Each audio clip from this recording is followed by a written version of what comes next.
The Chemistry of Bioluminescence. Most people, at some point in their life, have thought about which superpower they wish they had. Whether it be the ability to fly, shapeshift, turn invisible, or read minds, there are so many to choose from. What about the ability to glow in the dark? So, what is bioluminescence? Bioluminescence is the production and emission of light by living organisms.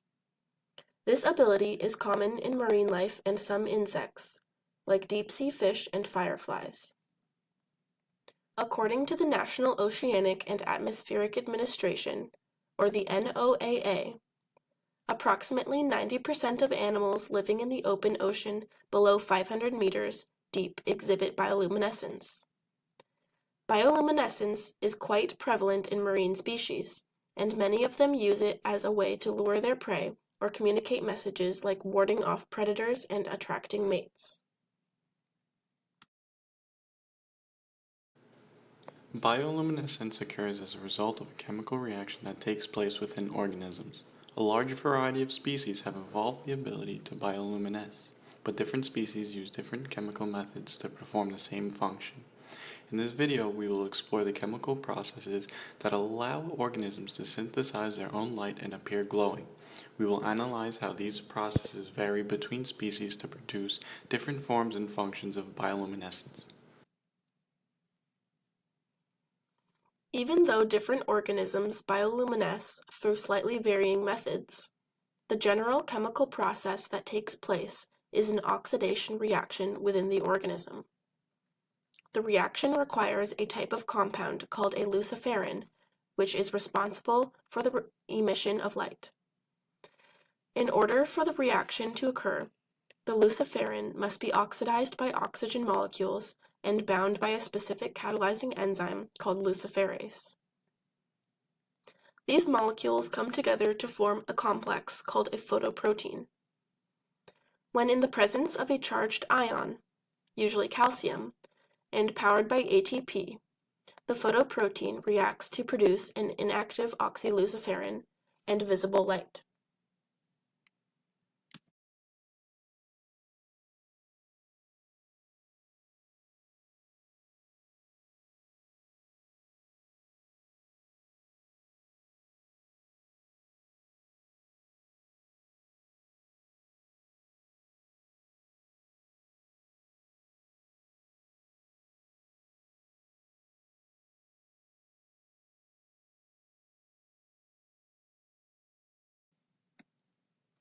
Fireflies light up in varying patterns of frequency to communicate with each other and attract mates. They can control the frequency of their flashing through the use of nitric oxide to regulate the reaction of oxygen with luciferin. Nitric oxide binds to the surface of the mitochondria in their cells, allowing oxygen to flow into the firefly's light organ and react to produce light. When nitric oxide is not being produced, the oxygen is unable to travel into the light organ, and therefore the firefly does not light up. The presence or absence of nitric oxide allows the firefly to create flashing light displays of different frequencies when communicating with other fireflies. The anglerfish. These species of fish don't actually synthesize their own light. However, the light is produced by bioluminescent bacteria that inhabit the body. Inside the glowing bulb at the end of the fish's rod, called an esca, large numbers of bacteria reside due to an evolutionary developed symbiotic relationship between the bacteria and the anglerfish. Before the bacteria inhabited the esca, they lost the ability to produce certain amino acids and nutrients, all the necessary nutrients to survive. So, by living in the escas of the anglerfish, they can gather the amino acids and nutrients from the fish. The bacteria synthesize light through the oxidation of luciferin, which benefits both species. The bacteria are provided with nutrients and a safe place to live, and the anglerfish can use the glowing light to lure in other fish as prey. The anglerfish also utilizes bioluminescence to attract the opposite sex during mating season. Red tide algae are visible when immense masses of algae accumulate in the ocean. During the day, these algal blooms appear a dark reddish-brown color, but glow bright blue at night. Bioluminescence in red tide algae occurs as a result of photosynthesis.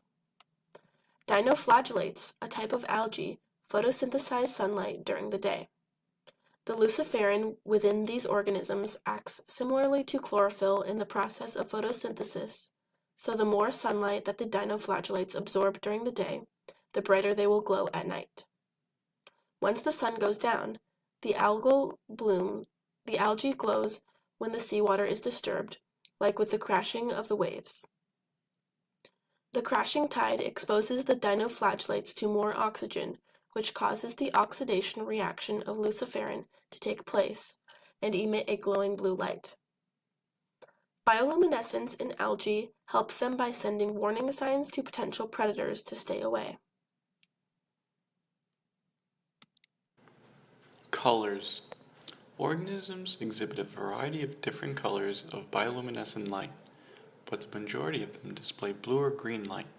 As you travel deeper into the ocean where most of the bioluminescent fish live, the red end of the visible light spectrum is absorbed before you reach the deep sea. As a result, most of the light emitted in the deep appears blue or green in color.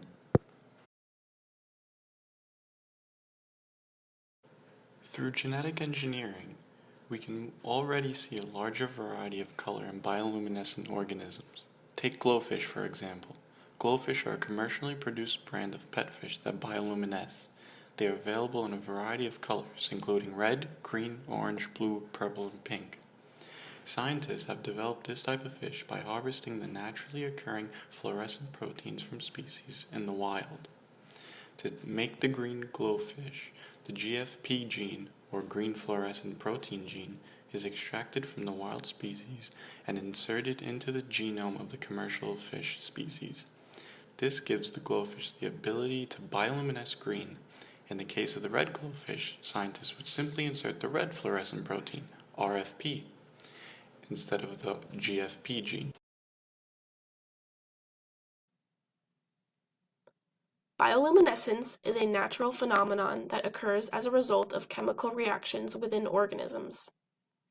It not only produces beautiful displays of colorful light, but can also serve as a stepping stone for new technologies,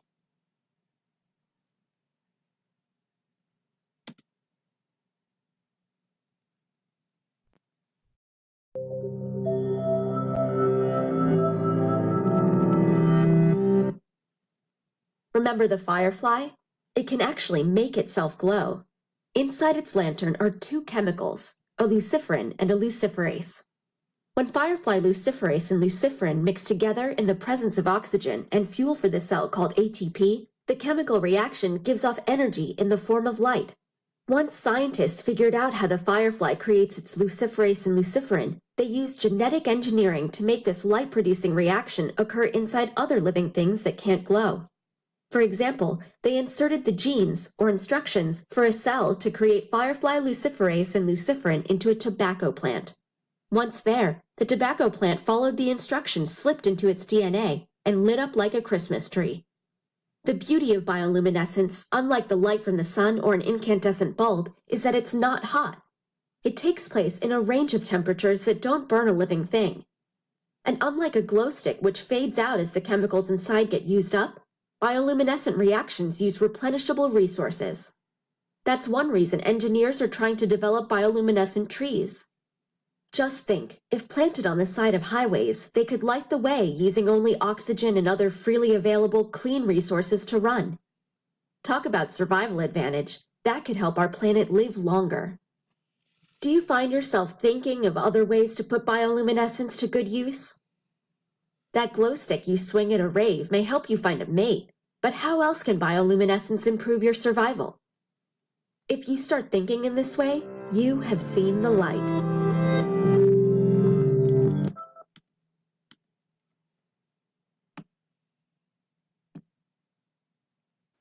One potential application of bioluminescence is to create glowing trees that serve as alternatives to streetlights.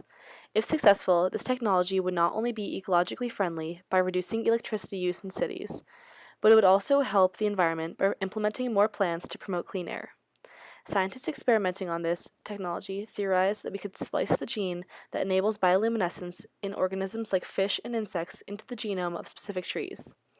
Trees would photosynthesize the sun's light during the day, which would power their production of light at night. Scientists hypothesized that we could control the tree's circadian rhythms to essentially turn the glow on and off, just as we would an electric light. A potential problem with this technology is sustaining the tree's production of light during winter or in areas that receive little sunlight. Although bioluminescent tree technology is flawed, it creates hope for a more innovative and environmentally conscious future. Another potential application of bioluminescence is in the field of drug research. When scientists are studying how new drugs will affect the body, they need to tag biomolecules to be able to see where they are in the organism's body and how they travel throughout it. Normally, this process would require scientists to kill the tissue.